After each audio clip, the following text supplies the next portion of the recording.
5 passport मिले, 5 मिले क्योंकि वो 5 हैं, 5 प्राणी हैं, 5 लोग हैं, इसलिए उनके साथ मिले। उसने काठमांडू में आके शादी की हिंदू रीति रिवाज से।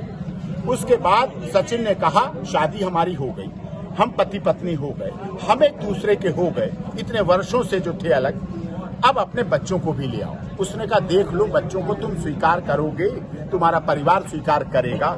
सचिन ने कहा हम बच्चों को पूरी तरह से गोद लेंगे, हमारा पूरा परिवार स्वीकार करेगा। फिर वो वापस 7 दिन नेपाल में रहने के बाद, होटल में रहने के बाद, शादी होने के बाद वापस पाकिस्तान गई। पाकिस्तान से अपने 4 बच्चों को लेके आई और अपना सारा सामान जो उसका जन्म से लेकर अब तक था, उसमें वीडियो रिकॉर्डिंग थी, फोटो थे, एल्बम थी, आईडी प्रूफ थे, कोरोना वैक्सीन की सर्टिफिकेट थे, बच्चों के पोलियो वैक्सीन के सर्टिफिकेट थे, सब कुछ लेकर आ गई है। आके यहाँ आई भारत, नेपाल के रास्ते आई, टिकट उसने दे दिए हैं जिससे रास्ते से आए हैं, बस से आई है, यहाँ उतरी, यहाँ आने के बाद अपने ससुराल आई है। ससुराल में आने के बाद उसने बुलंदशहर मजिस्ट्रेट साहब के यहाँ, डीएम साहब के यहाँ एप्लीकेशन लगाई कि हमें नागरिकता दी जाए और हमारी मैरिज को रजिस्टर्ड किया जाए। सर जांच एजेंसियों ने अभी तक क्लीन चिट नहीं दिया है, लेकिन अब सीमा को भारत में रहने के लिए हम अभी क्लीन चिट मांगने नहीं आए हैं यहाँ। हम यहाँ जांच एजेंसियों के मिलने नहीं आए हैं। हमने अपनी याचिका देश के महामहिम राष्ट्रपति जी को लगा दी है। सर क्यों लगा दी है? हमने उसमें मांग की है कि आपकी एटीएस जांच कर रही, बहुत अच्छी तरह करे। हमने उसमें मांग की अगर एटीएस से भी नहीं पता चल पा रहा है आपको और आप में शक रह जाए, आप में डाउट रह जाए, लोगों को शक रह जाए, तो रॉ से जांच कराइए, एनआईए से जांच कराइए, सीबीआई से जांच कराइए, जो भी बेहतर से बेहतर जांच एजेंसियां हों उनसे जांच कराइए। बेहतर से बेहतर जांच एजेंसियों से जांच कराएं, वो ज्यादा अच्छा रहेगा।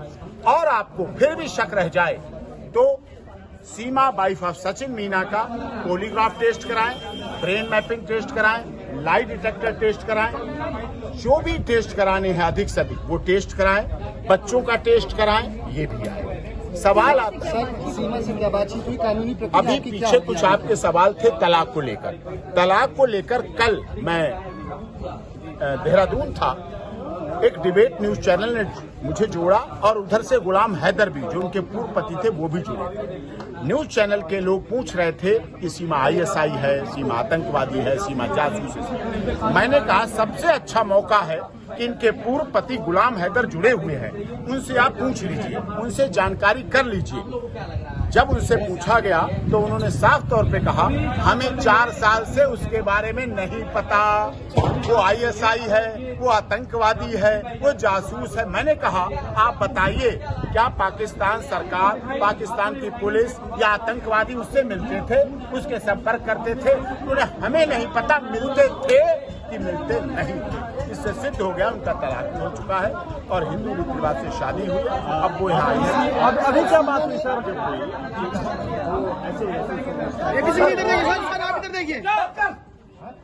इधर देखिए सर, सर अभी क्या बात हुई सीमा से?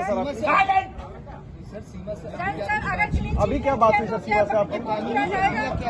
अभी क्या बात हुई सर सीमा से? बात हो गई है और सारी बातें उसने बता दी। हमने कहा जो भी बात है सब एटीएस को बताओ, सबको बताओ, सब सच्चाई हो, सब। उसने यही कहा जन्म से लेकर अब तक की सारी बातें मैंने एटीएस को बता दी हैं और जब भी वो बुलाए जांच में भाग लेने को तैयार है और पूरी तरह से सहयोग करने को तैयार है। सर देश का कानून क्या कहता है? देश का कानून कहता है अवैध तरीके से नहीं, वो अवैध तरीके से नहीं आई। वो 2 वर्षों से, 4 वर्ष पहले उसका तलाक हो चुका, 2 वर्ष से वो करवा चौथ, 2 बार करवा चौथ रख चुकी है। हिंदू रीति रिवाज के अनुसार उसने शादी, हिंदू रीति रिवाज की शादी के अनुसार नेपाल से भारत आई है और नेपाल से भारत पहुंची है, बहू बन के पहुंची है। भारत और नेपाल का रोटी और बेटी का नाता रहा है और इसी आधार पर वो यहाँ आई है और इसी आधार पर उसका पूरा गांव, पूरा देश सम्मान कर रहा है। छोटे छोटे बच्चों को, उसको, नारी को, स्त्री को हमारे देश में अतिथि देवो भव की जाती है। यथा धर्मस्ततो जय का नारा दिया जाता है। सर्वे भवन्तु सुखिनः, सर्वे सन्तु निरामया, वसुधैव कुटुम्बकम मोदी जी का नारा है। सबका साथ, सबका विकास, सबका विश्वास, सबके साथ न्याय होगा और माननीय उत्तर प्रदेश के मुख्यमंत्री महाराज जी भी उस पर पूरी तरह से डबल इंजन की सरकार की तरह चल रहे हैं। हमें न्यायपालिका पर भरोसा है, हमें जांच एजेंसियों पर भरोसा है, और अधिक जांच कराएं, राज से कराएं, आईबी से कराएं, एनआईए से कराएं, और उसका polygraphy test, lie detector, brain mapping, जो जांचें कराना करा ले, हमें कोई आपत्ति नहीं। राष्ट्रपति के आगे आपने याचिका लगाई है, क्या उम्मीद लगती है आपको कि पाकिस्तान डिपोर्ट नहीं किया जाएगा सीमा हैदर को? देखिए, इस देश में आजादी के बाद सन 1948 के बाद हजारों लोगों को बांग्लादेश से, पाकिस्तान से, अफगानिस्तान से, श्रीलंका के नागरिकों को भारत में नागरिकता मिली है।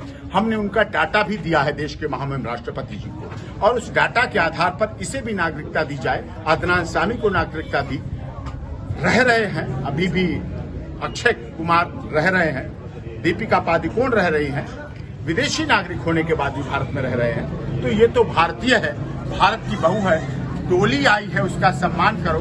वर्षों वर्ष से गोलियां आई हैं, वो समाप्त होना चाहिए। जासूस होने के आरोप भी सीमा हैदर के ऊपर लगे। मैं कहता हूं, आप जासूस, आतंकवादी, स्पाई, आईएसआई सदस्य, कुछ भी कहिए, सब कुछ कह लीजिए, लेकिन अगर वो सच हो, अगर वो सच है, अगर वो सही है, अगर वो ठीक है, वो सच बोल रही, वो स्पाई नहीं है, ऐसा नहीं पता चल जाए, उसके बाद उसको अपना लो। आप राजदूत से, दूतावास से जांच कराइए, पाकिस्तान से कराइए, दुबई से कराइए, नेपाल से कराइए, आप जहां से जांच कराना करा ले, लेकिन उसके बाद उसकी सच्चाई जब सामने आ जाए तो उसे स्वीकार। एक अंतिम सवाल एपी सिंह जी मेरा आपसे, जिस लोग ये कह रहे हैं कि शातिर भैया क्यों परेशान कर रहे हो? कौन कह रहा है शातिर? मेरा सवाल सुनिए। भाई साहब, शातिर दुबई तो पहुंची, दुबई से भी नेपाल आती है, नेपाल से जो बस में आती है उसमें गलत नाम लिखे हुए थे, हिंदू नाम लिखे हुए थे। हिंदू नाम है उसके, 2 बार करवा चौथ कर चुकी है। मुस्लिम लॉ में कभी भी मूर्ति पूजा करने के बाद स्वीकार नहीं किया जाता है,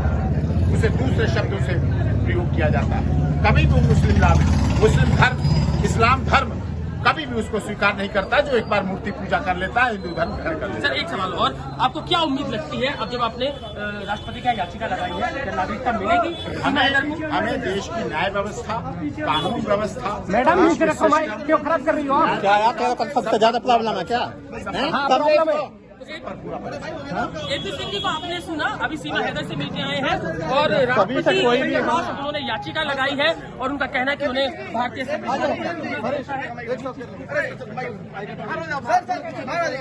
आराम से लगा लो, सर यही खड़े आराम से लगा लो।